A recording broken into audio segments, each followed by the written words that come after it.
है स्टेज पर। तो ब्रिजभूषण का भी अभी बयान मतलब आ रहा था कि अगर मेरे पास मतलब दोष साबित हो जाता तो मैं खुद को फांसी लटका लूँगा। कहाँ तक इसमें सच्चाई मानते हो? पूरी ऐसा कहना होगा? इमोशनल ड्रामे पूरी तरीके से जारी है। वो अपनी हर कोशिशें कर रहा है, पर इस कोशिशों में इस बार वो कामयाब नहीं होगा, क्योंकि ये बेटियों के मान सम्मान की लड़ाई है। पैसे की लड़ाई भी नहीं जा सकती है, कोई और लड़ाई नहीं जा सकती है। तो मान सम्मान की लड़ाई में आज अगर हम हार गए तो कल यहाँ पे देवदासी प्रथा शुरू होने में देर नहीं लगेगी। तो इस बार टक्कर आन बान और शान की और औरत के सम्मान की है। तो ये लड़ाई छोटी लड़ाई ना समझ के लड़े, इसको अपनी जिंदगी की आखिरी और मांग की लड़ाई समझ के। तो सरकार तो ये भी स्लोगन देती है बेटी बचाओ बेटी पढ़ाओ, और इनकी तरफ कोई ध्यान नहीं। तो बेटियों को सड़कों पे बिठाओ, बेटियों को रुलाओ, बेटियों की हत्या करवाओ, और दूसरा बेटियों को भाजपा के मंत्रियों से बचाओ। ये नारा उल्टा है असल में। भाजपा के मंत्रियों से बचाने के लिए उन्होंने क्या नारा हो गया, एक बार बताओ। आप बेटी बचाओ बेटी पढ़ाओ दिया है, ये नारा बन गया बेटी को भाजपाइयों से बचाओ। तो ये सारे नारे उल्टे हैं, अर्थ समझने की देर है। तो मलिक साहब ने भी कहा, जो हमारे पूर्व राज्यपाल थे, कि वो जो पुलवामा वाला भी अटैक था वो भी सारा एक सरकार का स्टेप था। इतनी क्या सच्चाई मानते हो?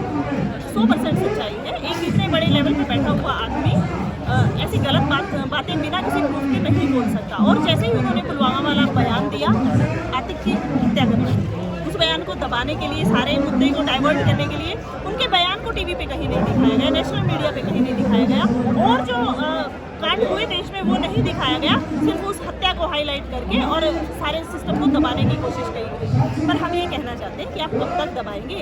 इंसान का दिमाग काम करता है, और ऐसी स्थिति इन्होंने क्रिएट कर दी है कि ये पब्लिक मोबिलाइज होके कब क्या कर दे उसका भी कोई भरोसा नहीं। अब ये भी चर्चाएं चल रही है कि ये जो फोगाट सिस्टर यहाँ बैठी हुई है, इनकी जो दो बड़ी सिस्टर है वो एक तो बीजेपी में ही है, दूसरी भी नहीं है इधर ने पे, उसके बारे में क्या कहेंगे? जो मैंने सुना था, एक वीडियो देखी थी, उसमें ये था गीता फोगाट धरने पे आना चाहती थी, उनको और उनके हस्बैंड को गिरफ्तार किया गया था। बबीता फोगाट का कोई समर्थन नहीं है। तो हम ये कहना चाहेंगे, बहनें अपने अपने होते हैं, गद्दी प्यारी नहीं होती, मान इज्जत परिवार की वो प्यारी होती है। आपको अपनी बहनों के साथ खड़ा होना चाहिए। और ये एक महिला रेसलर कोच थी जो पहले भी आपने सुना होगा, संदीप सिंह, वो भी तो भाजपा का मंत्री था, उस पे कहाँ पे न्याय दिया गया? उसके खिलाफ भी तो कोई कार्रवाई नहीं हुई। ये भाजपा अपने मंत्रियों को बचा क्यों रही है? ये तो कुशासन क्यों लागू कर रही है? हम किस पे विश्वास करें? अगर ये इन दोनों मंत्रियों को जो है निष्पक्ष जांच करवा के अगर वो दोषी है तो उनको सजा देते, तो हम लोग यहाँ मोबिलाइज होकर क्यों बैठते? ये आपने अब मीटिंग हुई किसान यूनियन की, सभी खाकों की मीटिंग हुई, कितने दिन का टाइम आ गया? टाइम तो देखिए 21 तारीख को बड़ी महम चौबीसी की पंचायत होगी, उसमें फिर जो निर्णय लिया जाएगा वो कोई सख्त फैसला होगा, कोई बड़ी कौन।